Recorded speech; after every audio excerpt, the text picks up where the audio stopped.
BMC चुनाव के तहत मनसे की ओर से वार्ड क्रमांक 20 से दिनेश सालवी ने आज अपना नामांकन पत्र दाखिल किया। नामांकन के दौरान मनसे के कार्यकर्ता व स्थानीय समर्थक बड़ी संख्या में मौजूद रहे। नामांकन के बाद दिनेश सालवी ने वार्ड की समस्या पर खुलकर बात करते हुए कई समस्याओं को गिनाया और उन्हें अब बदलने की बात कही। दिनेश सालवी ने भरोसा दिलाया है कि अगर जनता ने उन्हें अवसर दिया तो वह इन समस्याओं के समाधान को अपनी पहली प्राथमिकता बनाएंगे।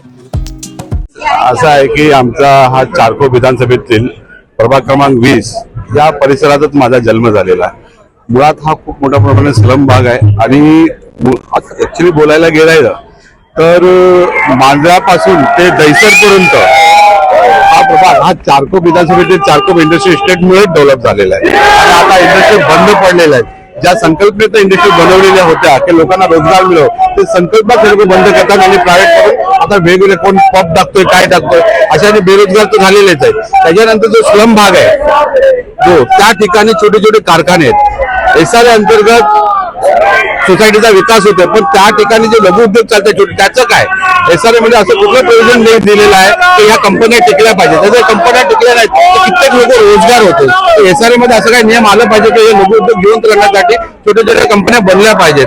त्याचा हा पहिला कारण लोक बेरोजगार झाले तर मग काय करणार। हे नुसते सत्ताधारी आहे रोजगाराच्या नावाने आमिष दाखवतात काही लोकांना पण प्रत्यक्षात करत नाही। जर हे लोकांनी 2014ला ज्या विषयाने बोलले वर्षाला 2 करोड नोकऱ्या देतात तर आज 22 नोकऱ्या झाल्या असत्या।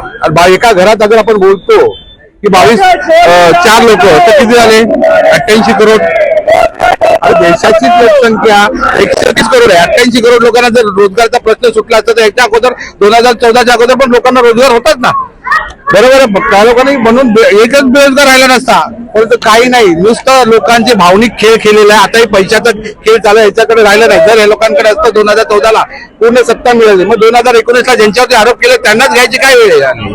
आताही ते लोक खोटते आणि दाखवतात लोकांना रोजगार देऊ हा फक्त लोकांची भावनेची घेतात आणि लोकांनी ओळखलेला आहे या ठिकाणी। तर त्यामुळे आता लोक ह्या लोकांना स्वतःच